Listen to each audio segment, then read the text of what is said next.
श्री सच्चिदानंद सद्गुरु साईनाथ महाराज की जय। सद्गुरु श्री साईनाथुनि शरद बाबू जी की जय।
श्री सच्चिदानंद सद्गुरु साईनाथ महाराज की जय। सद्गुरु श्री साईनाथ शरद बाबू जी की जय। శ్రీ సాయినాథాయ నమః. శ్రీ సాయి సచ్చరిత్రము 35వ అధ్యాయం. నిన్నటి తరువాయి.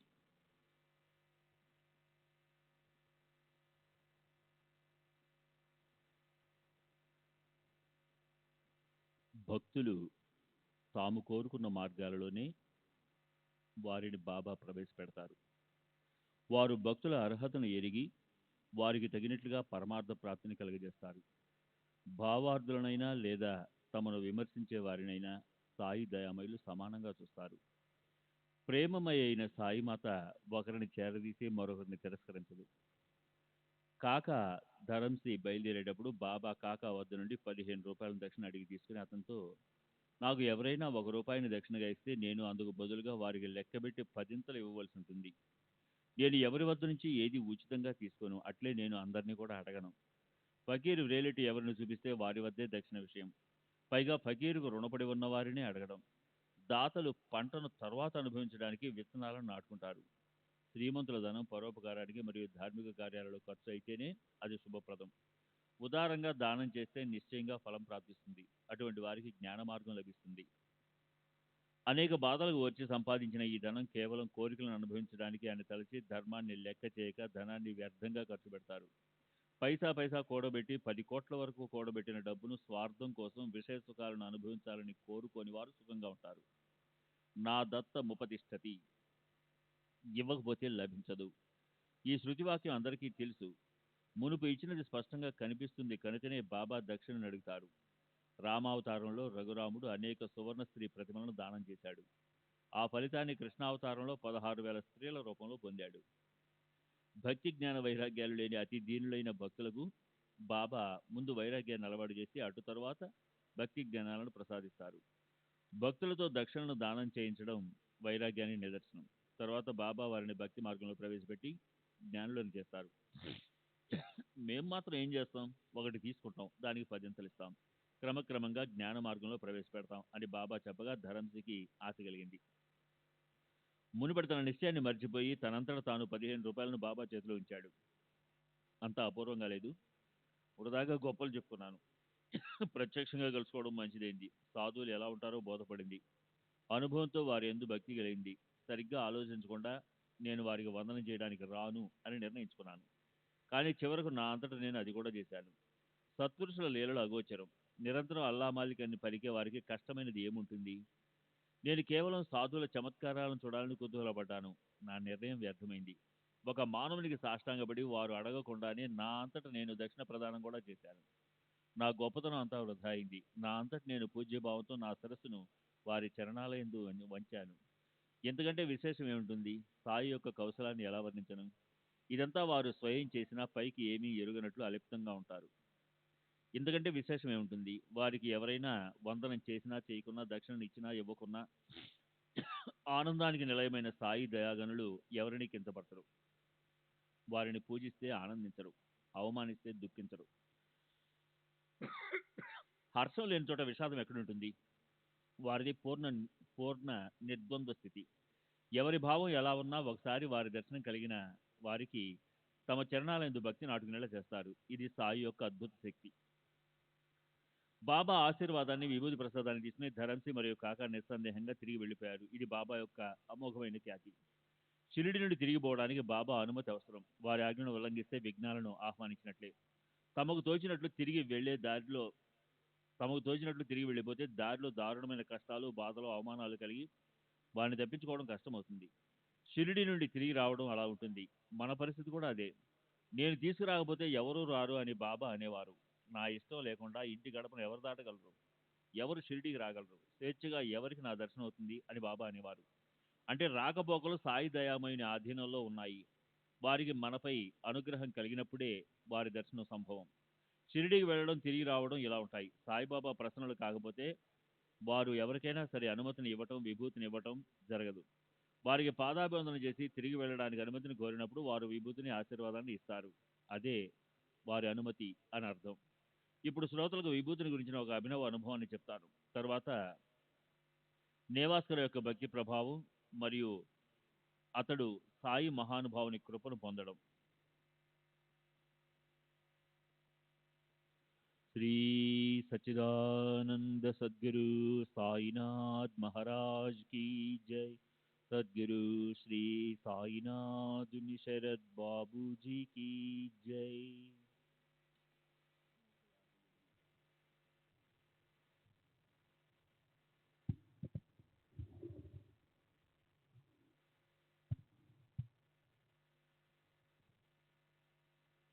బాంద్రాపట్నంలోని కాయస్థ ప్రభు జాతికి చెందిన ఒక గృహస్థునికి ఎన్ని ప్రయత్నాలు చేసినా రాత్రి సుఖమైన నిద్ర ఉండేది కాదు. అతను కళ్ళు మూసుకొని నిద్రిస్తుంటే అకస్మాత్తుగా స్వప్నంలో మరణించిన అతని తండ్రి వచ్చి ప్రతిరోజు మెలుకొల్పేవాడు. పూర్వం జరిగిన వాని గురించి మనసులో రహస్యంగా ఉన్న మాటలు, అర్థం కాని తిట్లను, శాపనార్థాలను ఉచ్చరిస్తూ బాధ పెట్టేవారు. ప్రతిదినము ఇలాగే జరిగేది. ప్రతిరోజు నిద్రాభంగమయ్యేది. ఆ బాధను వదిలించుకోవటానికి ఏం చేయాలో అర్థమయ్యేది కాదు. ఏ ఉపాయమూ తోచక అతడు విసుగు చెందాడు. ఏదైనా తరుణోపాయాన్ని చూపించని ఒక సాయి భక్తుడిని ప్రార్థించాడు. భాగ్యవశాత్తు అతని పుణ్యకర్మ ఫలంగా సాయిబాబా భక్తుడైన అతని మిత్రుడు, నాకు ఏ ఉపాయాలు తెలియవు, సాయి మహారాజు మహానుభావులు, వారి యందు నీకు భక్తి విశ్వాసాలు ఉంటే ఊది ప్రభావం నీకు తెలుస్తుంది అని చెప్పాడు. అతడు చెప్పిన విధంగానే ఇతడు చేశాడు. చక్కటి అనుభవం కూడా కలిగింది. అతనికి మరలా దుస్సపనాలు కలగలేదు. అదృష్టవశాత్తు వారిద్దరు మిత్రులు సాయి సమర్థుని భక్తులు విచిత్రమైన బాబా విభూది మహిమను వర్ణించి కొంచెం ఇచ్చి నిద్రించే ముందు నొసట అద్దుకొని విభూది పొట్లాన్ని తల క్రింద ఉంచుకొని భక్తిగా బాబాను స్మరించుకో. మనసులో భక్తిభావం ఉంచుకొని ఆ విభూది ప్రభావాన్ని చూడు. అది వెంటనే నీ బాధ తొలగిస్తుంది. అది దాని స్వభావం అని చెప్పాడు. అలాగే చేయగా అతనికి ఆ రాత్రి గాఢ నిద్ర పట్టింది. చెడు కలలు రాలేదు. అతను చాలా ఆనందించాడు. ఇక అతని ఆనందాన్ని అడిగాల. ప్రతిరోజు సాయిని స్మరించుకొని విభూతి పొట్లాన్ని తలకడ క్రింద పెట్టుకునేవాడు. తర్వాత బాబా పటాన్ని తెచ్చుకొని తలవైపు గోడకు తగిలించి గురువారం మాలను వేసి భక్తిగా పూజించేవాడు. బాబా పటానికి గురువారం మాలను వేసి ప్రతిరోజు మానసిక పూజ చేయగా అతని బాధ తొలగిపోయింది. ఇది విభూది యొక్క ఉపయోగము. అద్భుతమైన మరి ఒక ఉపయోగాన్ని చెప్తాను. ఎటువంటి కష్ట సమయాల్లో ఉపయోగించిన విభూది మనోభీష్టాలను తీరుస్తుంది. బాలాజీ పాటిల్ నెవాస్కర్ అనే గొప్ప భక్తుడు ఉండేవాడు. అతడు బాబా కోసం లోకోత్తరమైన సేవ చేస్తూ శరీరాన్ని అరగదీశాడు. రోజు గ్రామంలో బాబా తిరిగే దారులు, వారు లెండికి విహారానికి వెళ్లే మార్గము చిమ్మటము, ఇవి నెవాస్కర్ రోజు చేసే పనులు. అతని తర్వాత ఈ సేవను రాధాకృష్ణమాయి చేసేది. ఈమె ఈ పనిని అలౌకికంగా చేసేది. అందరికీ ఆదరణీయమైన బ్రాహ్మణ జాతీయురాలై ఇటువంటి నికృష్టమైన సేవను ఎలా చేయాలని ఆమె నిర్మలమైన మనసును ఎప్పుడూ అనిపించలేదు. ఉదయాన్నే లేచి చేత్తో చీపురు పుచ్చుకొని బాబా తిరిగాడే దారులను స్వయంగా శుభ్రం చేసి ఆమె సేవ ధన్యము. ఆమె వలె పనిని శుభ్రంగా త్వరగా వేరే ఎవరు చేయగలరు? కొంతకాలం గడిచాక అబ్దుల్ ముందుకొచ్చాడు. భాగ్యవంతుడైన ఆ పాటేలు ప్రపంచంలో ఉంటూనే ప్రాపంచిక విషయంలో అనాసక్తిగా ఉండేవాడు. అతని స్వార్థ త్యాగాన్ని తెలియజేసే కథాభాగాన్ని వినండి. అతడి పొలంలోని పంటను కొయ్యగానే మొత్తం ధాన్యాన్ని తెచ్చి మసీదు ఆవరణలో రాసిపోసి బాబా చరణాలకు సమర్పించేవాడు. ఆ పంటను బాబాయే యజమాని అని తలచి వారు ఇచ్చిన ధాన్యాన్ని మాత్రం ఇంటికి తీసుకెళ్లి జీవితం గడుపుకునేవాడు. సాయి మహారాజు కాళ్ళు చేతులు మొహం కడుక్కొని వారు స్నానం చేసిన నీరు ప్రవహించే మురికి కాలంలో నీరును త్రాగేవారు. ఈ నేవాస్కర్ ఉన్నంత వరకు ఈ నియమము ఆగకుండా అలాగే జరిగింది. తర్వాత అతడి పుత్రుడు కూడా కొంచెం తండ్రికి వలె చేసేవాడు. అతడు కూడా ఎప్పుడూ బాబాకి ధాన్యాన్ని పంపేవాడు. ఆ జొన్న రొట్టెలు సాయి మహారాజు తాను సమాధి వరకు రోజు 4 వేళలా తినేవారు. ఒకసారి ఏం జరిగిందంటే బాలాపాటేలు శ్రాద్ధం వచ్చింది. అన్నము అవి వండి సిద్ధంగా ఉన్నాయి. ఇక వడ్డించటమే తరువాయి.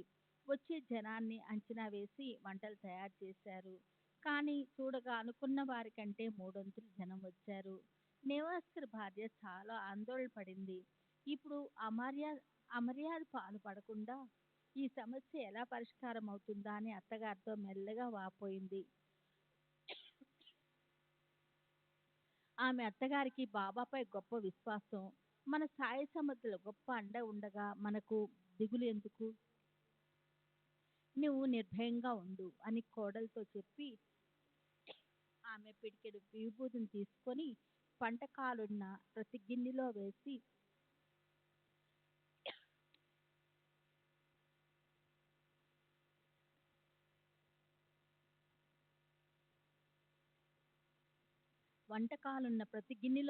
గిన్నెలను బట్టలతో కప్పిపెట్టింది.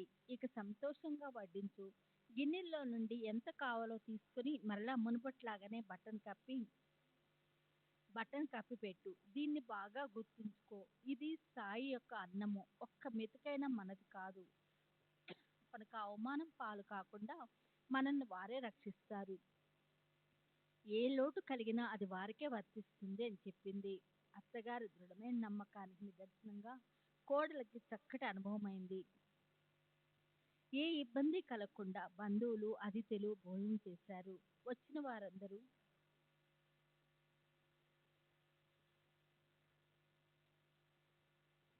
భోజనం చేశారు. అంతా యథావిధిగా బాగా జరిగిపోయింది. అయినా అన్నం మాత్రం ఇంకా గిన్నెలో మిగిలి ఉంది. విభూతికి ఎటువంటి ప్రభావం ఉంది. ఇది సత్పురుషులకు సహజము. భక్తులు వారి వారి మనోభావాలను బట్టి అనుభవాలను పొందుతారు. విభూతి మహిమను గానం చేస్తుంటే నేవాస్కర్ యొక్క భక్తి విశేషానికి సంబంధించే మరో కథ గుర్తుకొచ్చింది.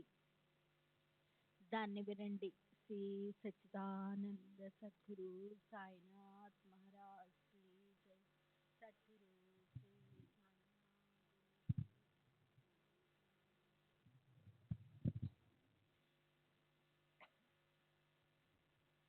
అయితే ఇది ఇప్పటి విషయానికి విభిన్నమైనదా అని అనుమానం. అయితే అవనే కానీ సందర్భానుసారంగా చెప్తాను అని నిశ్చయించుకొని ఆ కథను ఇక్కడ చెప్తాను. ఇది సందర్భం కాదు అని అనిపిస్తే శ్రోతలు క్షమించాలి. ఓసారి షిరిడీ వాస్తవుడైన రఘుపాటిల్ నెవాస్కు వెళ్ళి నెవాస్కర్ ఇంట్లో బస చేశాడు. ఒక రాత్రి పశువులను త్రాళ్లతో గుంజలకు కట్టి ఉండగా అకస్మాత్తుగా ఒక పాము కొట్టంలో ప్రవేశించి బుసకొట్టింది. బాగా పడగ విప్పి చక్కగా అక్కడ కూర్చునింది. ఆ పరిస్థితిని చూసి అందరికీ మతిపోయింది. పశువులు ప్రయత్నం చేసి విప్పుకొని పారిపోవడానికి గొడవ చేస్తున్నాయి. సాయియే ఆ రూపంలో ప్రకటమయ్యారని నెవాస్కర్కు దృఢమైన విశ్వాసం. పశువులను విప్పకపోతే వేరే ఉపాయం లేదు. ఎవరి అడుగైనా పాముపై పడితే అపాయం కాదు. దూరం నుండి ఆ పాముని చూసి నెవాస్కర్కు ఆనందం కలిగింది. శరీరం అంతా పులకాంకితం అయ్యింది. సాష్టాంగ ప్రణామం చేశాడు. సాయి యొక్క కృపాదృష్టి పాము రూపంలో వచ్చిందని తలచి పాము కోసం ఒక గిన్నె నిండా పాలు తెచ్చిపెట్టాడు. ఆ పాటిల్ మనోభావం ఎంతటి దృఢమైనదో అతని మనసులో అణుమాత్రమైన భీతి కలగలేదు. సరికదా, పాముతో ఏమన్నాడో శ్రోతలు వినండి. బాబా, ఎందుకు బుస్మంటున్నావు? మమ్మల్ని భయపెట్టాలని చూస్తున్నావు ఏం? ఇదిగో పాలగిన్నె, నిశ్చింతగా త్రాగు. దీనిని సేవించు. చిన్న గిన్నెడు పాలు ఏం సరిపోతాయని పెద్ద గిన్నె నిండా పాలు తెచ్చి నిర్భయంగా దాని ముందు ఉంచాడు. భయాలన్నీ మనసులోని భావనల వలనేననే పాలగిన్నెను పాము వద్ద ఉంచి తను వెళ్ళి మరి దగ్గరగా కాక దూరంగా కాక మునుపటి స్థలంలో కూర్చున్నాడు. అతని ముఖంలో పాముపై ఉత్సాహం కనిపించింది. పాము ఇంట్లోకి ప్రవేశించడం భయపడవలసిన విషయం. అందరి మనసులు ఒకేలా ఉంటాయా? ఆపద ఎలా తొలగుతుందా అని అందరూ ఆందోళన పడ్డారు. బయటికి పోవడానికి భయం. పాము గాని ఇంట్లోకి దూరిందా ఇక బయటికి రావడం కష్టం. అందుకని అందరూ దాని మీదే కన్నేసి కూర్చున్నారు. అయినా పాము తృప్తి చెంది అందరి దృష్టిని తప్పించుకొని ఎటువైపు వెళ్ళిపోయిందో తెలియదు. అందరికీ ఆశ్చర్యం కలిగింది. కొట్టమంతా వెతికినా దాని ఆచూకీ అసలు దొరకలేదు. అందరి మనసులు కుదుటపడ్డాయి. కానీ నెవాస్కర్ మనసులో బాధ. కొట్టంలోకి ప్రవేశించినప్పుడు కనిపించినట్లుగా వెళ్ళేటప్పుడు కూడా కనిపించి ఉంటే బాగుండేది అని అతని బాధ. బాలాకు 2 భార్యలు, పుత్రులు చిన్నవారు. నెవాస నుండి అప్పుడప్పుడు బాబా దర్శనానికి వచ్చేవారు. బాబా వారిద్దరికి చీరలు రవికలు కొని ఆశీస్సులతో ఇచ్చేవారు. ఇలాంటి భక్తుడు బాల. ఈ సచ్చరిత్రలోని మార్గం సరళమైనది. ఈ సాయి సచ్చరిత్ర పారాయణ ఎక్కడెక్కడ జరుగుతుందో అక్కడ ద్వారకామాయి మరియు సాయిబాబా కూడా నిశ్చయంగా ప్రకటమవుతారు. అక్కడే గోదావరి తీరం, అక్కడే సమీపంలో షిరిడీ క్షేత్రం, అక్కడే ధునితో సహా సాయి ఉండి స్మరించినంత మాత్రాన కష్టాలను నివారిస్తారు. సాయి చరిత్రను పారాయణ చేసే చోటు సాయి ఎల్లప్పుడూ నివసిస్తూ ఉంటారు. భక్తిపూర్వకంగా చరిత్రవర్తన చేస్తే సాయిబాబా ప్రసన్నులవుతారు. ఆనందగనులైన సాయిని స్మరిస్తే చాలు. అనుదినం వారి నామాన్ని జపిస్తే చాలు. కఠినమైన ధ్యాన ధారణాది ఇతర జపతప సాధనాలేవీ అవసరం లేదు. సాయి చరణాలు యందు భక్తితో దృఢ విశ్వాసంతో వారి విభూదిని నిత్యం నియమంగా ధరించి సేవించిన వారి మనసులోని కోరికలు తీరుతాయి. ధర్మార్థ కామ మోక్షాది 4 పురుషార్థాలను సాధించి కృతార్థులవుతారు. స్వార్థం మరియు పరమార్థ విషయాలలోని గుహ్య అర్థాలన్నీ స్పష్టంగా తెలుస్తాయి.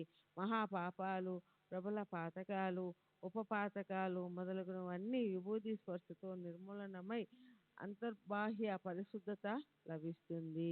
ఈ విభూతి ధారణలోని మహిమ భక్తులకు తెలుసు. శ్రోతలకు కూడా శుభం కలగాలని వివరంగా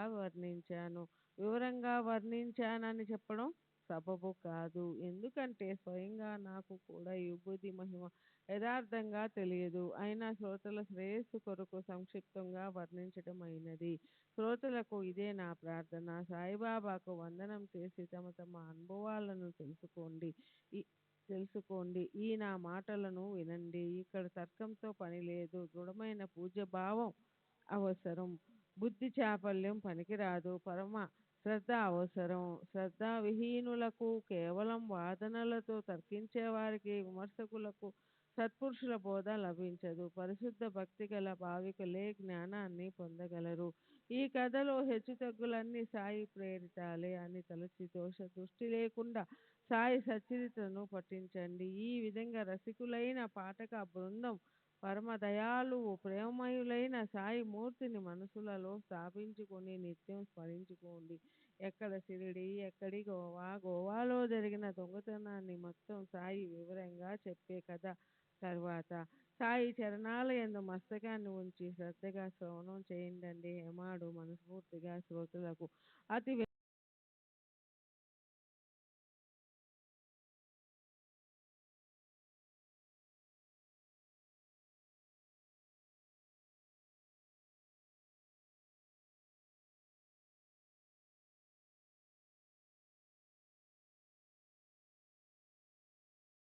గణేశాయ నమ, శ్రీ సరస్వత్యాయ నమ, శ్రీ గురుభ్యో నమ, శ్రీ కులదేవతాయ నమ, శ్రీ సీతారామచంద్రాభ్యో నమ, శ్రీ సద్గురు సాయినాథాయ నమ. ఇప్పుడు గత అధ్యాయానుసంధానం. రమ్యమైన దొంగతనపు కథను వివరిస్తానని చెప్పాను. శ్రోతలు దానిని శ్రద్ధగా వినండి. ఇది కథ కాదు, ఆత్మానంద రసం. త్రాగుతున్న కొద్దీ దాహం దారుణంగా అధికమవుతుంది. ఆ దాహాన్ని తీర్చడానికి వేరే కథ చెప్పబడుతుంది.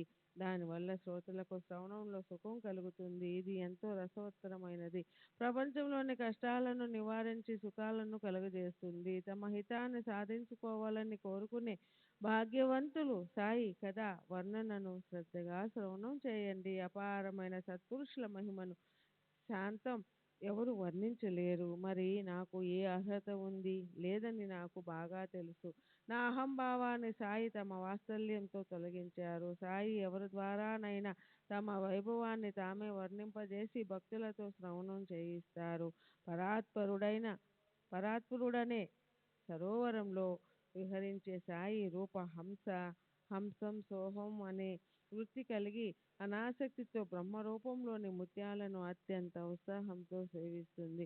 వారికి ఊరు పేరు లేదు, కానీ అపారమైన వైభవం కలవారు. ఒక క్షణంలో నిరుపేదను రాజుగా మార్చగలరు. ఇది వారి కరుణ కటాక్ష లీల. ఈ తత్వ జ్ఞాన అవతారం పేరు ప్రతిష్టలకు దూరంగా ఉండి అనేక రకాల అనుభూతులతో సాక్షాత్కారాన్ని కలుగజేస్తారు.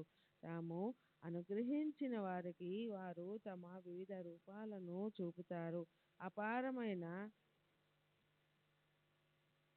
అపారమైన అసంఖ్యాక సంఘటనలను సృష్టిస్తారు. వారి అపార మహిమ వినండి. శ్రీ సచ్చిదానంద సద్గురు సాయినాథ్ మహారాజ్ జై. సద్గురు శ్రీ సాయినాథుని శరత్ బాబూజీ की जय. వారిని ధ్యానంతో తెలుసుకునేవారు లేదా భక్తిగా కీర్తించేవారు ఏ లోటు లేకుండా పూర్తిగా రక్షింపబడతారు. సాయికి తమ కథల యందు మక్కువ ఎక్కువ. అందుకే అనవరతం వానిని గుర్తుకు తెచ్చి వక్తను శ్రోతలను నిమిత్త మాత్రులుగా చేసి భక్తుల కోరికలను తీర్చుతారు. పర పరమార్థమందు పూర్తి శ్రద్ధ కలిగి ప్రపంచానికి నీరు వదిలి పరమేశ్వరుని ఆశ్రయించిన అనేక ప్రాణులను వారు ఉద్ధరించారు. వారిని దేశ విదేశాల వారు ఆరాధిస్తారు. వారి భక్తి పతాకం ఎప్పుడూ ఎగురుతూ ఉంటుంది. వారు దీనులను దుర్బలులను కాపాడుతూ అందరి కోరికలను తీర్చుతారు. ఇప్పుడు వక్త నోటిని శ్రోతల చెవులను పావనం చేసే పరమ పవిత్రమైన ఈ సాయి చరిత్రను శ్రద్ధగా వినండి. ఇద్దరు గృహస్థులు సాయిబాబా దర్శనానికి గోవా నుండి వచ్చారు. ఆ ఇద్దరు సాయి దర్శనంతో సంతసిల్లి వారి చరణాలకు ప్రణామం చేశారు. ఇద్దరు జతగా ఒకేసారి వచ్చిన సాయిబాబా ఒకరినే నాకు 15 రూపాయలు దక్షిణ ఇవ్వు అని అడగగా అతడు ఆనందంగా ఇచ్చాడు. రెండవ వ్యక్తిని అసలు అడగకుండానే అతడు తనంతట తాను 35 రూపాయలను ఇచ్చాడు. కానీ వానిని బాబా వెంటనే తిరస్కరించగా అతనికి ఆశ్చర్యం కలిగింది. ఆ సమయాన మాధవరావు కూడా అక్కడే ఉన్నాడు. బాబా భేదభావాన్ని గమనించి సాయిని ఏమని అడిగాడో వినండి. బాబా, ఎందుకు ఈ భేదం? స్నేహితులిద్దరూ జతగా వచ్చారు. ఒకరిని అడిగి మరీ దక్షిణం తీసుకున్నారు. రెండవ వ్యక్తి స్వయంగా ఇస్తే తిరిగి ఇచ్చేశారు. సత్పురుషుల వద్ద ఈ భేదభావం ఎందుకు? మీ అంతటా మీరు ఒకరిని అడిగారు. ఒకరు స్వయంగా ఇస్తే తిరస్కరించి అతన్ని నిరాశపరిచారు. కొంచెం డబ్బును ప్రేమగా తీసుకొని ఎక్కువ డబ్బుకు ఆశపడలేదు. నేను మీ స్థితిలో ఉంటే ఇలా ప్రవర్తించేవాణ్ణి కాను అని అన్నాడు. శ్యామ, శ్యామ, నీకు అసలు ఏం తెలియదు. నేను ఎవరి వద్ద నుండి ఏమీ తీసుకోను. ఈ మసీదు మాత ఇక్కడ బాకీ ఉన్న డబ్బు అడుగుతుంది. ఇచ్చిన వారు రుణముక్తులవుతారు. నాకేమైనా ఇల్లు ఉందా? సంసారం ఉందా? నాకు డబ్బుతో ఏం అవసరం? అన్ని విధాలా నేను నిశ్చింతగా ఉంటాను. కానీ రుణము, శత్రుత్వం, హత్య చేసిన వారిని అవి కల్పాంతం వరకు విడిచిపెట్టవు. వారి వారి అవసరాలకు జనం దేవతలకు మొక్కుకుంటారు. వారిని ఉద్ధరించడానికి నేను శ్రమపడాలి. మీకు ఆ చింత లేదు. మీ అవసరాలు తీర్చుకోవడానికి మీరు మొక్కుకొని వేడుకుంటారు. భక్తులలో రుణముక్తులైన వారు నాకు ఎప్పుడూ ప్రీతిపాత్రులు. ఇతడు మొదట పేదవాడు. మొట్టమొదటి జీతం డబ్బు 15 రూపాయలను దేవునికి అర్పిస్తానని మొక్కుకొని తర్వాత మర్చిపోయాడు. ఆ తర్వాత ఆ 15 30 అయ్యాయి. 30 నుండి 60, 60 నుండి 100, అలా రెండింతలు నాలుగింతలుగా జీతం పెరిగింది. అట్లే అతని మరుపు కూడా బాగా పెరిగింది. అతని జీతం ఎలా పెరిగి 700 రూపాయలు అయింది? తన కర్మవశాత్తు ఇక్కడికి వచ్చాడు. నేను నా 15 రూపాయలని ఇలా దక్షిణామిషతో అడిగాను. ఇక రెండవ విషయం విను. ఒకసారి సముద్ర తీరములో విహరిస్తుండగా ఒక పెద్ద భవనం కనిపించింది. అక్కడ వరండాలో కూర్చున్న ఆ భవనం యజమాని బ్రాహ్మణుడు, కులీనుడు, ధనవంతుడు. ప్రేమపూర్వకంగా నన్ను లోపలికి ఆహ్వానించి అన్నపానీయాలను సుష్టుగా పెట్టాడు. అక్కడ ఒక అల్మారా వద్ద శుభ్రమైన ప్రత్యేక స్థలాన్ని నేను శయనించటానికి ఇచ్చాడు. నాకు నిద్ర వచ్చింది. నేను బాగా నిద్రించటం గమనించి అతడు రాతిని ఊడబెరికి గోడకు రంధ్రం చేసి నాకు తెలియకుండా నా జేబుని కత్తిరించి నన్ను పూర్తిగా దోచుకున్నాడు. నేను మేలుకొని జరిగిన దాన్ని తెలుసుకొని వెంటనే ఏడవసాగాను. 30,000 రూపాయలు పోయినవి. చాలా దుఃఖం కలిగింది. అవి నోట్ల కట్టలు. అకస్మాత్తుగా అంత నష్టం కలిగినందుకు నా గుండె చెదిరిపోయింది. పైగా బ్రాహ్మణుడు నన్ను సమాధానపరిచాడు. నాకు అన్నపానీయాలు రుచించలేదు. అలా 15 రోజులు అక్కడే వరండాలో దీనవదనంతో కూర్చున్నాను. 15వ రోజు పూర్తవుతుండగా దారి వెంట వెళ్తున్న ఒక పకీరు అకస్మాత్తుగా వచ్చి నేను ఏడుస్తుండటం గమనించాడు. నా దుఃఖానికి కారణం ఏమిటని అడిగాడు. నేను అతనితో జరిగిన దాన్నంతా చెప్పాను. నేను చెప్పిన విధంగా చేస్తే నీవు కష్టం నుండి బయటపడతావు. నీకు ఒక పకీరు ఆచూకీ మరియు వారి గురించి చెప్తాను. నీవు వారి శరణు వేడు. వారు నీ ధనం నీకు మరలా లభింపచేస్తారు. కానీ నేను చెప్పిన విధంగా వ్రతాన్ని ఆచరించాలి. నువ్వు కోరుకున్నది లభించే వరకు నీకు ప్రియమైన పదార్థాన్ని వదిలిపెట్టు.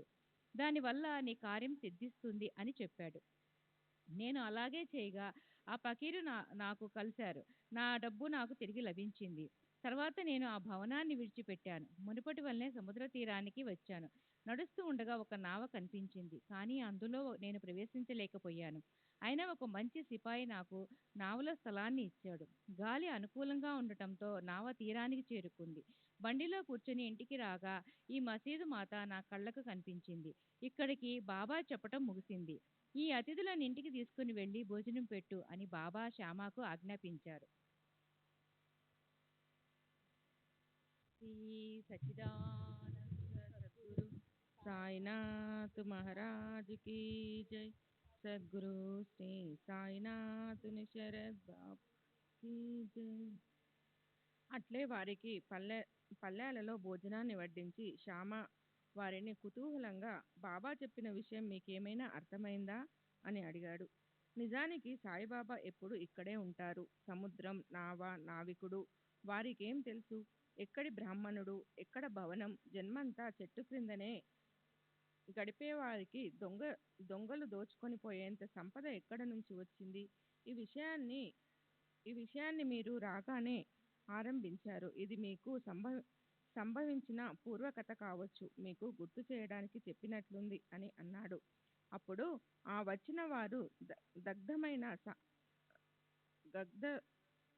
గద్గదులై, సాయిబాబా సర్వజ్ఞులు, పరబ్రహ్మ అవతారం, అద్వైతులు, ఏ భేదభావం లేనివారు, సర్వవ్యాపకులు. ఇప్పుడు వారు చెప్పిన ప్రతి అక్షరం మా కథలే.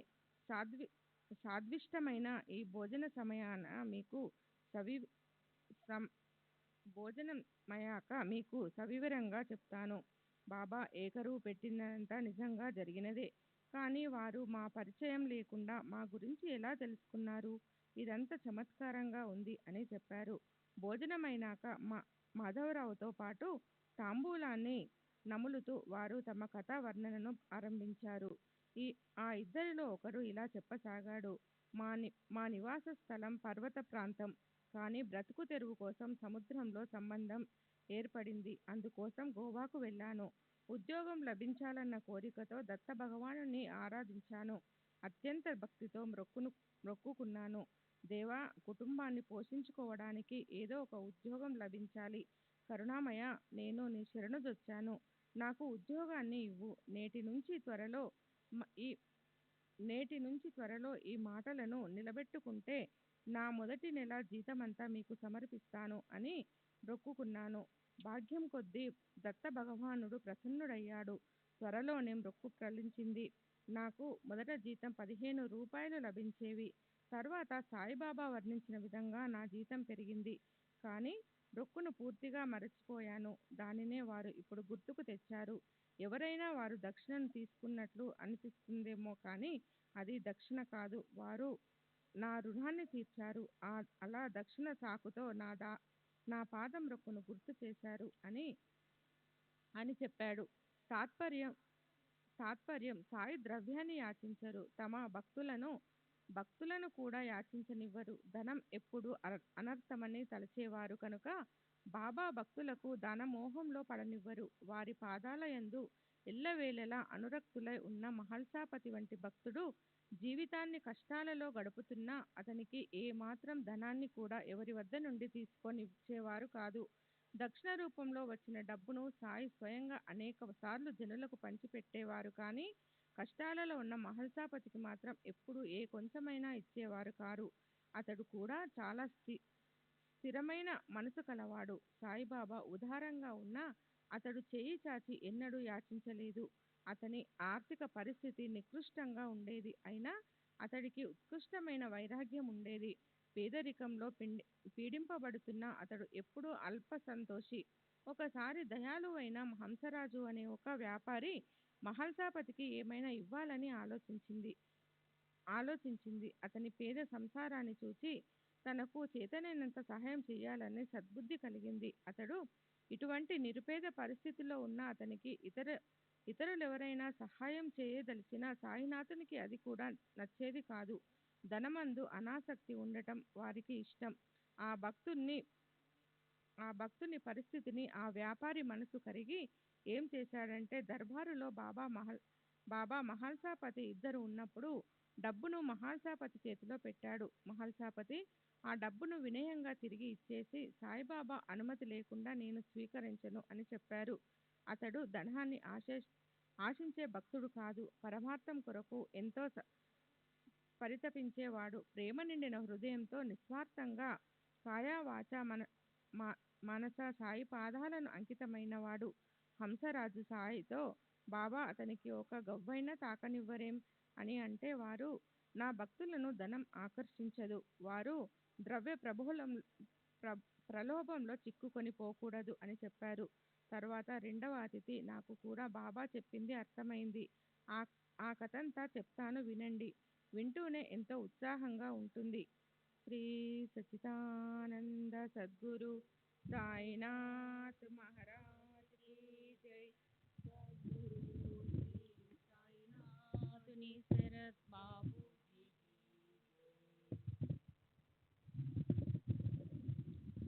35 సంవత్సరాల నుండి నా వద్ద శ్రద్ధగా చాలా నమ్మకంగా బాగా పనిచేసే బ్రాహ్మణునికి దురదృష్టవశాత్తు బుద్ధి భ్రష్టు పట్టి నేను కూడబెట్టిన ధనాన్ని దొంగిలించాడు.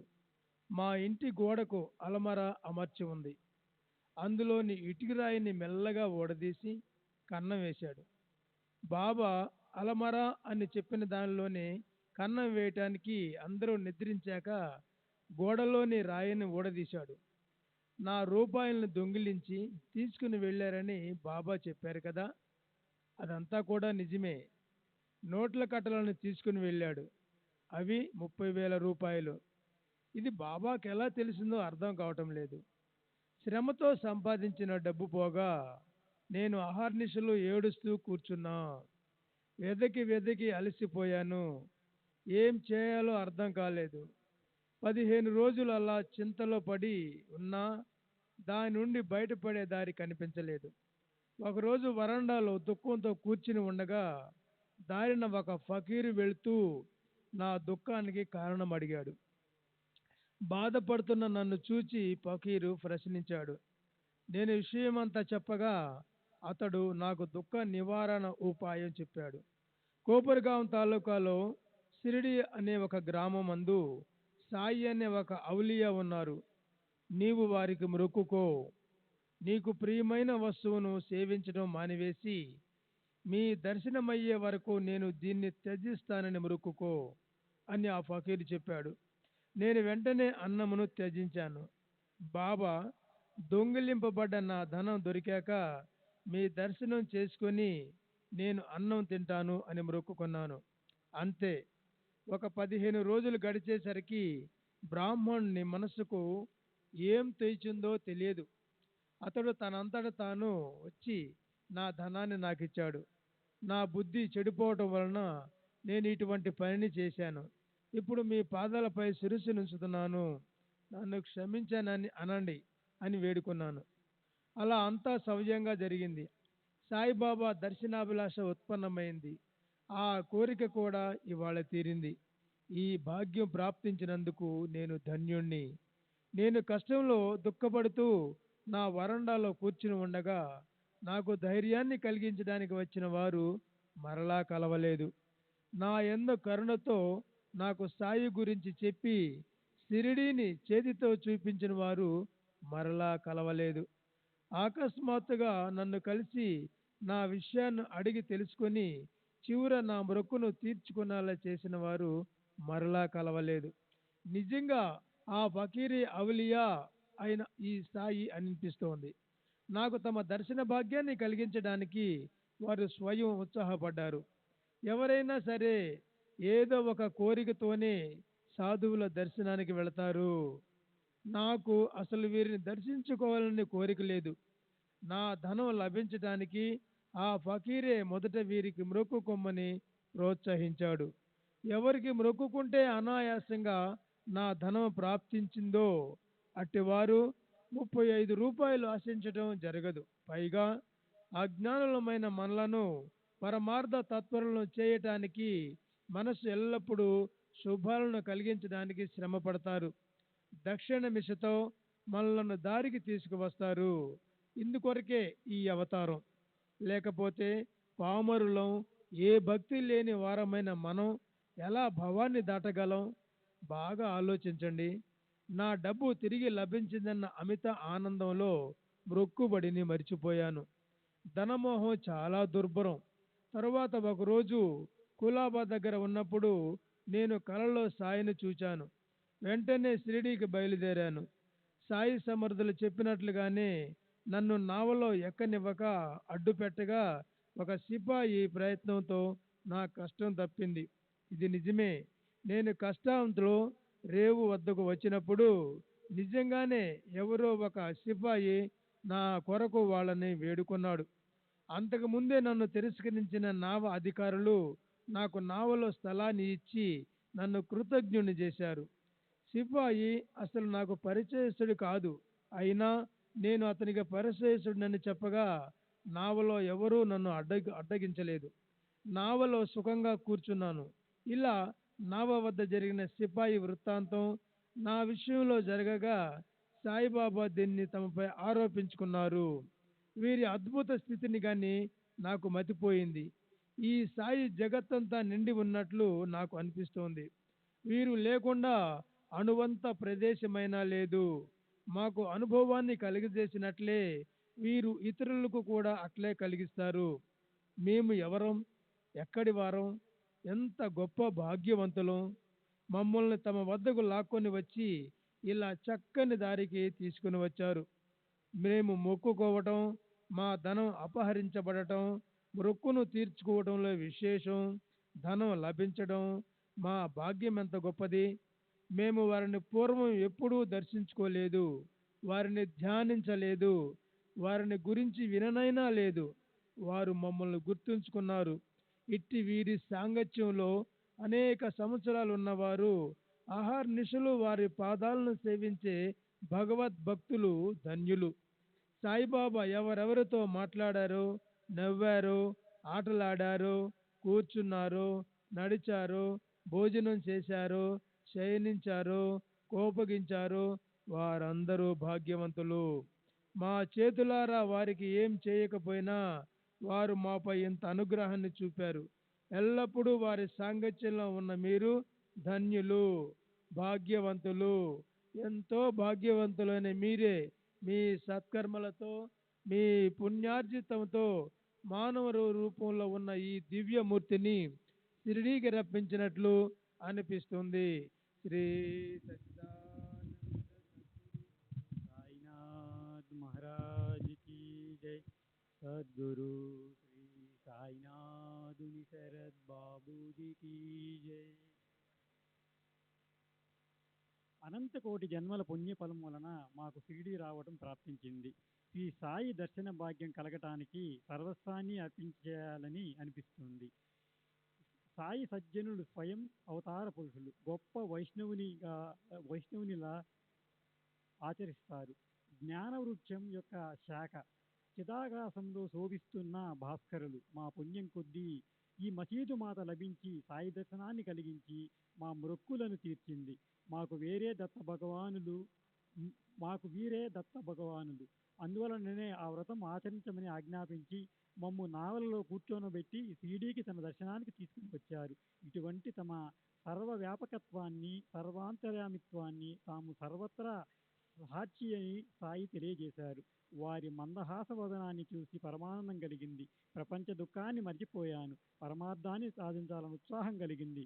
ప్రారబ్ధానుసారం జరగని అని మనసున నిశ్చయించుకుని సాయి చరణాలలో అఖండమైన ప్రేమతో వారి మూర్తిని ఎల్లప్పుడూ కలలో నిలుపుకోవాలి. అగాధము అగమ్యము అయిన శ్రీ సాయిబాబా లీలలను, వారి ఉపకారాలను అంతం లేదు.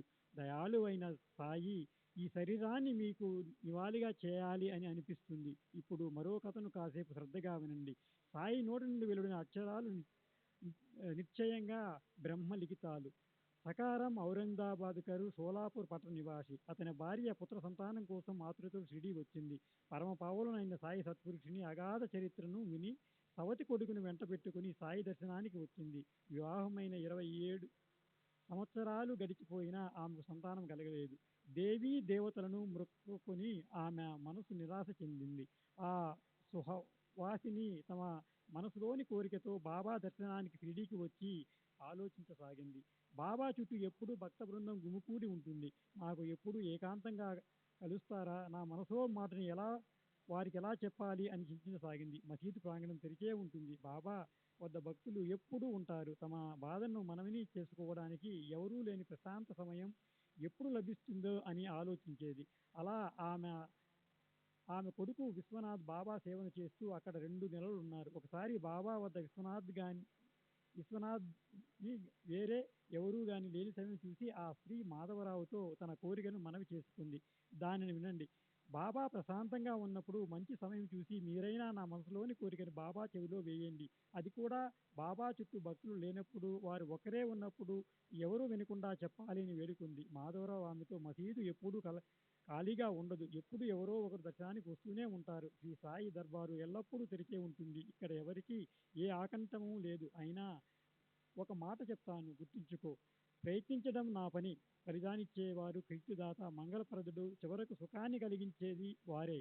కనుక మీ చింతను ఉపశమిస్తుంది. బాబా భోజనానికి కూర్చున్నప్పుడు నీవు ఒక టెంకాయను, అగరవత్తులను చేత పట్టుకుని సభామండపంలో రాతి మీద కూర్చో. బాబా భోజనం అయ్యాక వారు ఆనందంగా ఉన్నప్పుడు చూసి నేను నీకు సైగ చేస్తాను. అప్పుడు నీవు పైకి రా అని చెప్పాడు. ఆమె అలా వేచి ఉండి సుబయ గడియ యోగం కలిసిరాగా ఒకసారి సాయిబాబా భోజనం ముగిశాక అనుకోకుండా అవకాశం లభించింది. బాబా తమ చేతులు కడుక్కుని తర్వాత మాధవరావు వస్త్రంతో కురుస్తుండగా బాబా ఆనందంతో ఉండి ఏం చేశారో చూడండి. ప్రేమోల్లాసంతో బాబా మాధవరావు బుగ్గను గిల్లారు. అప్పుడు భగవంతుడు భక్తునికి జరిగిన ప్రేమ సంవాదాన్ని వినండి. మాధవరావు వినయంగా సంపన్నుడైన కోపాన్ని నటిస్తూ బాబాతో వినోదంగా, ఇది మంచి లక్షణమేనా? ఇలా గట్టిగా బుగ్గగిల్లి చిలిపి దేవుడు మాకు అవసరం లేదు. మేము మీకు రుణపడి ఉన్నామా? మన స్నేహానికి ఇదేనా ఫలితం అని అన్నాడు. అప్పుడు బాబా ప్రత్యుత్తరంగా, మొత్తం 72 జన్మలలో నేను ఎప్పుడు నీపై చేయి వేశానా? బాగా గుర్తు తెచ్చుకో అని అన్నారు. అప్పుడు మాధవరావు, మాకు ఎప్పుడూ తినడానికి మంచి కొత్త మిఠాయిలు ఇచ్చే దేవుడు కావాలి. మాకు మీ గౌరవ మర్యాదలు లేదా స్వర్గంలో విమానాలు అవసరం లేదు. మీ చరణాల యందు ఎల్లప్పుడూ కృతజ్ఞత ఉండేలా కరుణించండి అంతే. అంత మాత్రం చాలు అని అన్నాడు. అందుకు బాబా, ఇందు కొరకేగా నేను ఇక్కడికి వచ్చాను. మీకు తిండి పెట్టడానికి నాకు మీపై ప్రేమ కలిగింది అని అన్నారు. తర్వాత బాబా వెళ్ళి కటకటాల వద్ద ఉన్న ఆశ్రమంపై కూర్చోగానే మాధవరావు ఆ స్త్రీకి సైగ చేశాడు. ఆమె తన కోరికను తీర్చుకోవడానికి సిద్ధపడింది. సైగ చేయగా వెంటనే లేచి గబగబా మెట్లు ఎక్కి బాబా ఎదుటకి వచ్చి వినమ్రతో నిలబడింది. బాబాకు శ్రీఫలాన్ని అర్పించి వారి పాద పద్మాలకు వందనం చేసింది. బాబా ఆ కొబ్బరికాయ తన చేతులు గట్టిగా కటకటాల పైన కొట్టారు. శ్యామ, ఇది ఏమిటి అంటుంది? కొబ్బరికాయ బాగా చప్పుడు చేస్తూ ఉంది అని అన్నారు. శ్యామ అవకాశాన్ని అందుకొని ఏమంటున్నాడంటే, తమ గర్భంలో కూడా ఇట్లే చప్పుడు అవ్వాలని ఆ స్త్రీ తమ మనసులో అనుకొని ఉంది. ఆమె కోరిక తీరాలి. ఆ మనసు మీ చరణాల యందు లగ్నం అవ్వాలి. ఆమె సమస్య తీరాక ఆమెను అనుగ్రహించి కొబ్బరికాయను ఆమె ఒడిలో వేయండి అని ఆ ఆశీర్వాదంతో ఆమె కడుపు పండి కొడుకులు కూతుళ్ళు కలుగుతారు అని అన్నాడు. అప్పుడు బాబా అతనితో, కొబ్బరికాయలతో పిల్లలు కలుగుతారా? ఇలా వెర్రిగా ఎందుకు మాట్లాడుకుంటున్నారు? జనానికి పిచ్చి పట్టినట్లు అనిపిస్తూ ఉంది అన్నారు. శ్యామ, మాకు తెలుసు మీ మాటల్లోని ప్రభావంతో పిల్లలు వరుసగా పుడతారు. మీ మాటలు అత్యంత అమూల్యం. కానీ ఇప్పుడు మీరు భేదభావంతో ఆశీర్వాదాన్ని ఇవ్వకుండా ఊరికనే కూర్చుని వృధా మాటలు చెబుతున్నారు. ఆమెను కొబ్బరికాయను ప్రసాదంగా ఇవ్వండి అన్నాడు. కొబ్బరికాయను పగలగొట్టు అని బాబా అంటే, కాదు ఆమె ఒడిలో వేయండి అని శ్యామ అన్నాడు. ఇలా బాగా వాదాలాడాక బాబాయే ఓడిపోయారు. సరే, ఆమెకు బిడ్డలు కలుగుతారు, వెళ్ళు అని అన్నాడు. ఎప్పుడో చెప్పండి అని శ్యామ నిలదీసి అడిగారు. 12 మాసాల అనంతరమని బాబా చెప్పగా శ్యామ ధన్మని కొబ్బరికాయను పగలగొట్టాడు. సగం కాయను ఇద్దరు తిని మిగిలిన సగాన్ని స్త్రీకి ఇచ్చారు. శ్యామ ఆ స్త్రీతో, నా మాటకు నీవు సాక్షివి. ఇవాల్టి నుండి 12 మాసాల పూర్తి కాకముందే నీ కడుపు పండి సంతానం కలగపోతే నేను ఏం చేస్తానో విను. వీరి తలపై ఇలాగే కొబ్బరికాయతో కొట్టి ఈ దేవుని మసీదుని తరిమి వేయకపోతే నా పేరు మాధవరావు కాదు. ఇటువంటి దేవుణ్ణి ఇక మసీదులో ఉండనివని ఖచ్చితంగా చెబుతున్నాను. నీకు తప్పక అనుభవం కలుగుతుందని తెలుసుకో అని చెప్పాడు. అతని ధైర్య వచనాలను విని ఆ స్త్రీ మనసులో సంతోషించి బాబా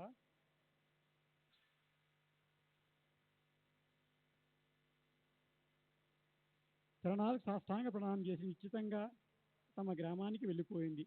తనకు అంకితమైపోయిన శ్యామ మాత్రం బాబాకు కించిత్తైనా కోపం రాలేదు. కారణం, వారు భక్తుల ప్రేమ పాశంతో కట్టుబడి ఉండి భక్తుల మనోభీష్టాలను తీర్చుతారు.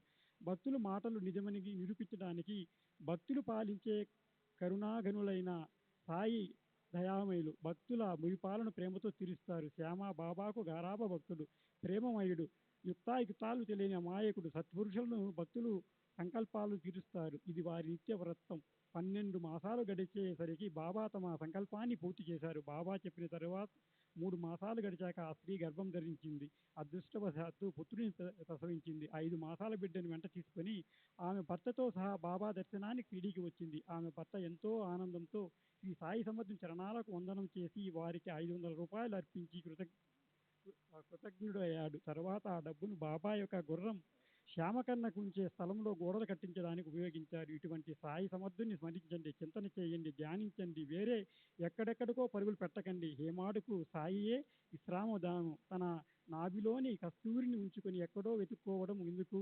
హేమాడు పంతు ఎల్లప్పుడూ సాయి చరణాలలో నిమగ్నమై నిరవధిక సుఖాన్ని పొందుతున్నాడు. తరువాతి అధ్యాయంలో ఇంతకంటే సహోత్తరమైన ప్రేమికులైన బాబా భక్తులందరూ బాబాను మసీదు నుండి చావడి వద్దకు ఎలా ఉత్సాహంతో ఊరేగించేవారు, మరియు బాబా యొక్క వంట పాత్ర కథ, ప్రసాద దానం, ఇంకా వినోద వార్తలను శ్రోతలు తర్వాత అధ్యాయంలో వినండి. మీకు శ్రవణంలో ఉత్సాహం అధికమవుతుంది. స్వస్తి శ్రీ సంత సజ్జన ప్రేరితము భక్త హేమాడ్ పంత్ విరచితము అయిన శ్రీ సాయి సమర్థ చరిత్రలోని శ్రీ సర్వ వ్యాపకత్వము మరియు సాయి ఆశీర్వచన సాఫల్యత అను 36వ అధ్యాయం సంపూర్ణము. శ్రీ సద్గురు సాయినాథాను మస్తు శుభమవుతు. శ్రీ సచిదానంద సద్గురు సాయినాథ్ మహారాజ్ की जय.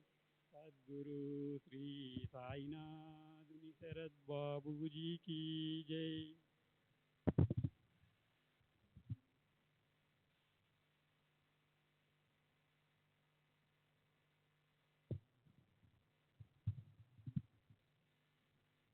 श्री सच्चिदानंद सद्गुरु साईनाथ महाराज की जय. सद्गुरु श्री साईनाथ शरद बाबूजी की जय. శ్రీ సాయి సచ్చరిత్రము 37వ అధ్యాయము. సాయి చరిత్ర ధన్యము, వారి నిత్య ఆచరణ ధన్యము. అంతుపట్టని వారి అద్భుతం చర్యలను జరిగినట్టుగా వర్ణించడం అసఖ్యము. వారి చరిత్ర అగాధము, వారి జీవనం ధన్యం. అప్రతాహితమైన వారి అసిధార వ్రతం ధన్యం. బాబా ఒకప్పుడు బ్రహ్మానందంలో ఉన్నతములై ఉంటారు, ఒకప్పుడు ఆత్మజ్ఞానంలో తత్పరులై ఉంటారు, మరొకప్పుడు అన్నీ చేస్తూ ఉన్నా అఫలితంగా ఉంటారు. ఇలా వారి స్థితి అస్థిరంగా ఉంటుంది. ఒకప్పుడు ఏ ప్రవృత్తి లేకుండా ఉంటారు, అంటే ఏమి చేయకుండా నిద్రపోయే స్థితిలో ఉండరు. తమ ఆశయమందు మనసును ఉంచి ఎల్లప్పుడూ ఆత్మస్వరూపంలో సావధానులై ఉంటారు. ఒకప్పుడు సారంగం వల్లే ప్రసన్నంగా ఉంటారు, కానీ వారి అంతులోతు తెలియవు. అగాధమైన సముద్రం వంటి వారిని యథార్థంగా ఎవరు వర్ణించగలరు? వారికి పురుషులు సోదరులు వంటి వారు, స్త్రీలు తల్లి సమానులు లేదా అక్కచెల్లుళ్ళు. వారు ఉద్వేరత తపస్సు గల బ్రహ్మచారి, అతని అందరికీ తెలుసు. ఇటువంటి వారి సాంగత్యములో లభించిన మనసు యొక్క నిశ్చలమైన స్థితి మరణం వరకు ఉండుగాక. వారి సేవ చేయాలన్న కోరిక స్థిరంగా ఉండుగాక. వారి శరణాలయందు అనన్య భక్తి దృఢపడుగాక. సర్వ ప్రాణులయందు భగవంతుని అద్భుతం కలుగుగాక. సాయి నామమందు అఖండ ప్రీతి కలుగుగాక. సాయి యొక్క ఒక్క చర్యకు కారణాలను శోధించాలని ప్రయత్నించిన వారి మనసు పనిచేయక వారి తటస్థంగా ఊరికే ఉండిపోతారు. స్వర్గ సుఖాల కోసం అనేక మంది పరితపిస్తారు. భూలోకములో మరణభీతి కలగదని అంటారు. దీనిని తుచ్చంగా భావించి స్వర్గంలో కానీ గొప్పగా వర్ణిస్తారు. అవ్యక్తంగా నుండి ఆకారానికి రావడం వ్యక్తి శృతి అని, మరలా అదే అవ్యక్తంలో ప్రవేశించడం మృత్యువు అని అంటారు. అధర్మం, అజ్ఞానం, రాగద్వేషాలు, మృత్యుపాశాలు వానిని పూర్తిగా దాటిన వారికే స్వర్గలోకానికి ప్రవేశం. స్వర్గం అంటే ఏమిటి? వైరాగ్యమే స్వర్గలోకం. విశ్వమంతా వ్యాపించిన పరమేశ్వరుడే ఆత్మ అని తెలుసుకోవడం. మానసిక దుఃఖాలేవీ లేకపోవడం స్వర్గం. అక్కడ వ్యాధులు, బాధలు, చింతలు, దుఃఖాలు ఉండవు. అక్కడ ఆకలి దప్పులు ఉండవు. ఎవరు వృద్ధాప్యంతో బాధపడరు. మృత్యు భయము లేకుండా ఏ విధి నిదేశాలు లేక జీవులు అత్యంత నిర్భయంగా సంచరించడమే దివ్యమైన స్వర్గస్థితి. ఆ బ్రహ్మస్థావరములోనే స్థావర జగమాలలోనూ సంపూర్ణంగా ఉన్న అదే తత్వం. మృత్యువు తరువాత ఉంటుంది. అది అక్కడ మరియు పృథ్వీపై భిన్నత్వం లేకుండా ఉంటుంది. అజ్ఞాన మోహములో ఉన్న జీవుడు ప్రపంచ వ్యవహారాలను త్యజించిన అతనికి ఉపాధితో కూడా ఉన్న ఆత్మ బ్రహ్మానిధి వలె భాషిస్తుంది. నేను జీవుణ్ణి, బ్రహ్మను కాను, నేను వేరు, పరబ్రహ్మ నాకంటే భిన్నుడు అన్న భేదం జ్ఞానమున్న వారెప్పుడు మృత్యువుని ఆధీనంలో ఉంటారు. జననం వెనక మరణం, మరణం వెనక మరలా జననం. ఈ జనన మరణాల చక్ర భ్రమణం వారి వెంటే ఉంటుంది. దుష్కరమైన యజ్ఞ దాన తపస్సుల వల్ల లభించే స్వర్గం, నారాయణ్ణి శరణ స్మరణ లేని స్వర్గలోకం ఎందుకు? కేవలం విషయ భోగాలకు స్థానమైన స్వర్గ భవనం మనకు అవసరం లేదు. గోవిందుని నామస్మరణ లేని చోటు మనకు ఎందుకు? స్వర్గలోకమైన లేక నరకములోనైనా ఏ విషయ సుఖాలలో ఏమీ భేదం లేదు. దేవేంద్రుడికైనా గాడిదకైనా సుఖం ఒక్కటే. ఇంద్రుడు నందావనములో విహరిస్తే గాడిద పెంట కుప్పలో పొర్లుతుంది. అలా సుఖం ఒకటే. ఏకాస్త భేదము లేకుండా సమానంగా ఉంటుంది. పుణ్యం క్షణమై పోగానే పడిపోయే స్వర్గం కోసం ఎందుకు ప్రయత్నించడం? అంతకంటే గొప్ప మహత్యం గల భూలోకంలో జన్మించడం మంచిది కదూ. కల్పం అంటే మానవులకు కోట్లు లక్షల సంవత్సరాలు పైగా ఆయువు ఉన్న బ్రహ్మలోకము యొక్క గొప్పతనం ఏముంది? అల్పాయువుతో ఒక్క క్షణం ఉన్న భూలోకం వంటి చోటు మరొకటి లేదు. ఆయువు క్షణభంగురమైన ఏ పనైనా ఒక క్షణం చేసిన స్వర్గం ఈశ్వరార్పణం అని చేసేవారికి అభిస్థానం ప్రాప్తిస్తుంది. భగవక్తులు లేని ప్రదేశం, గురువుల కథ వర్ణన, హరి సంకీర్తన, సంగీత నృత్యాలు, దేవుని పూజ చేయని స్థానం ఎందుకు పనికి వస్తుంది? బ్రహ్మ ఆత్మ ఒక్కటే అన్న అనుభవ జ్ఞానాన్ని ప్రాప్తికి అత్యంత శ్రేయస్కరమైన సాధనకు గొప్ప స్వర్గలోకం కంటే భూలోకమే ఉత్తమం.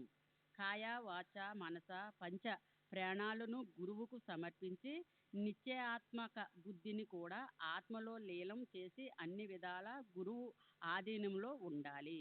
ఈ విధంగా సద్గురువుకు శరణొచ్చితే భవభయమనే మాట ఎందుకు ఉంటుంది? సకల దుఃఖాలను నివారించే వారుండగా ఇక ప్రాపంచిక కష్టాల గురించిన చింతన ఎందుకు? అజ్ఞానం ఉన్న చోట భార్య బిడ్డలు పశుపక్షులు మొదలగు మాయా బంధనాలు చోట అహర్నిశలు ప్రపంచం చింతే ఉంటుంది. కానీ మంచి ఆలోచనలు అసలు రావు. ఈ అన్నిటికీ మూలకారం అజ్ఞానమే.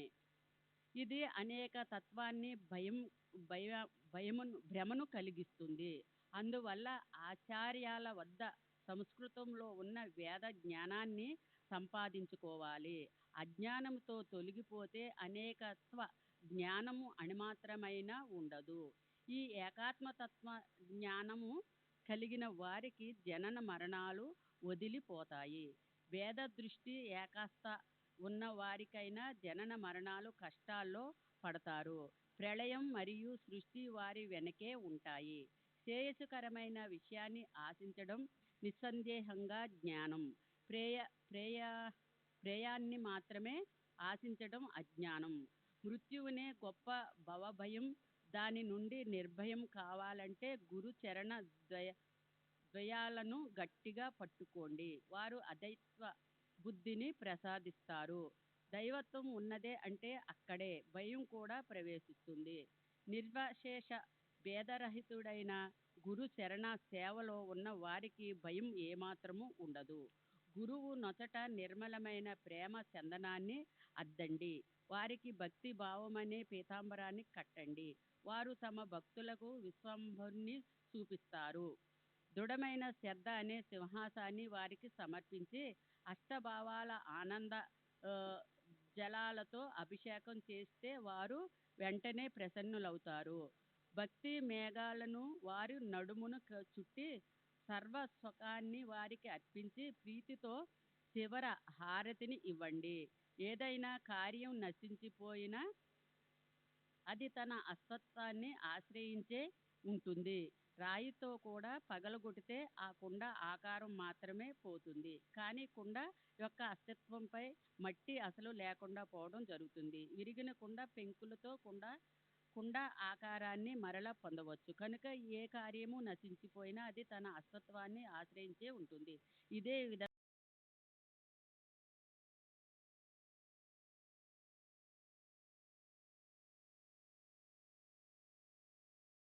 साईनाथ महाराज की जय। सद्गुरु श्री साईनाथ शरद बाबू जी की जय।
श्री सच्चिदानंद सद्गुरु साईनाथ महाराज की जय।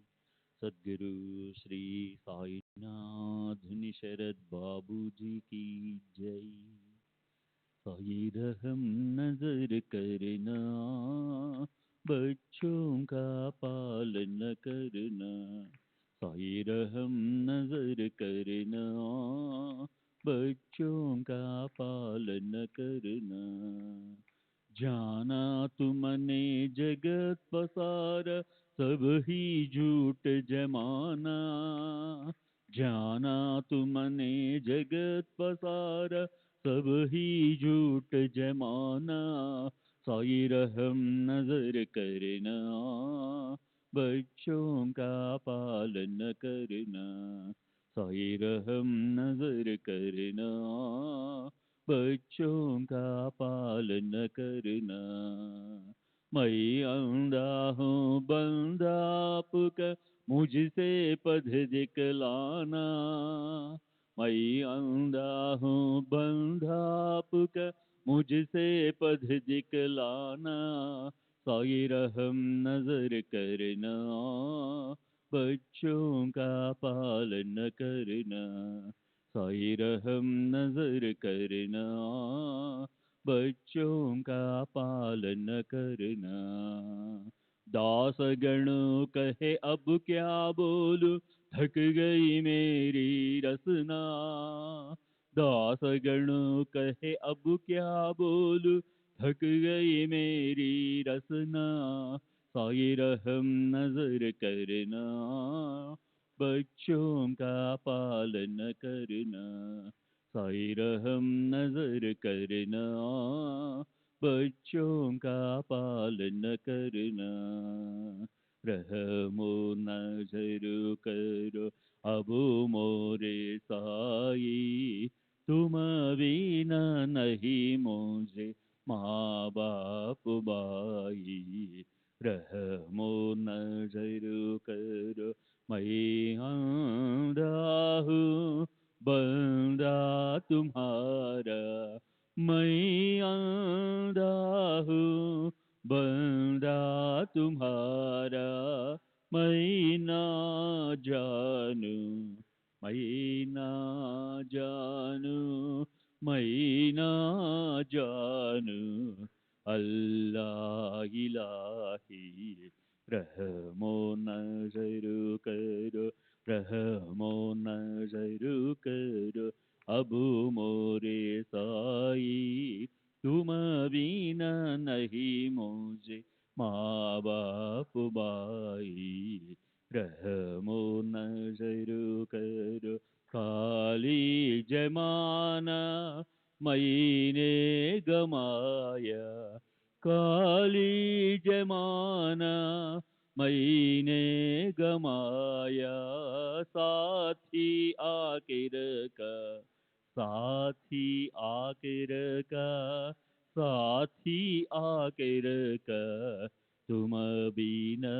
कोई रहमो नजर करो रहमो नजर करो अब मोरे साई तुम बिना नहीं मुझे माँ बाप भाई रहमो नजर करो अपने मस्जिद का झाड़ू गणो है अपने मस्जिद का झाड़ू गणो है मालिक हमारे मालिक हमारे मालिक हमारे तुम बाबा साई रहमो नजर करो रहमो नजर करो अब मोरे साई तुम बिना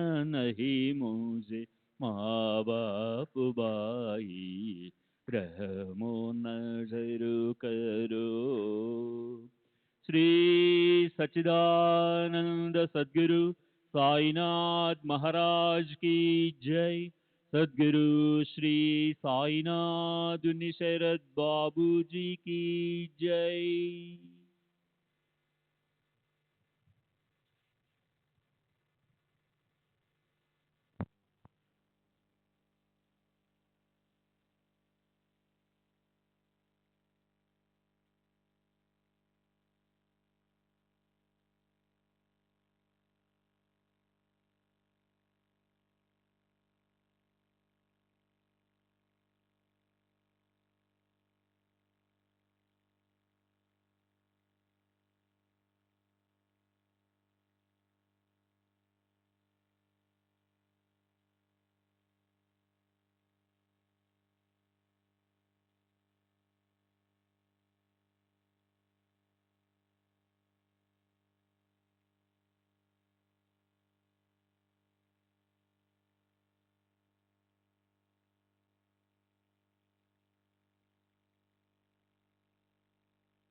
Shri सच्चि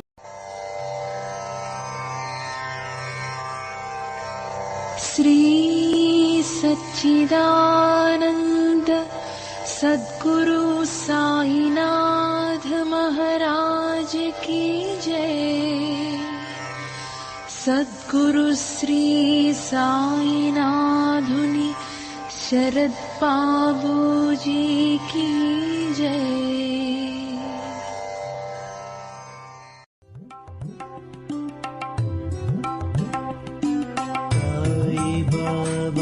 Sai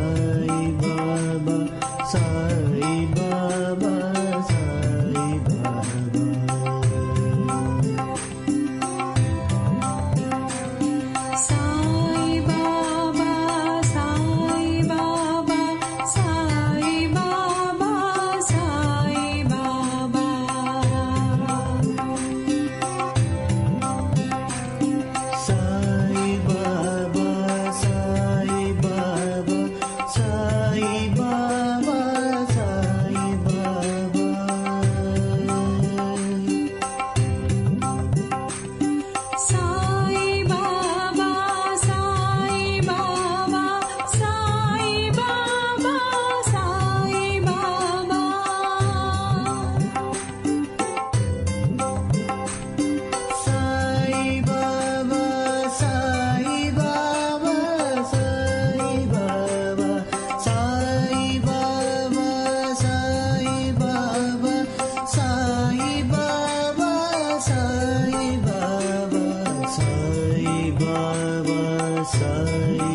Sai Baba, Sai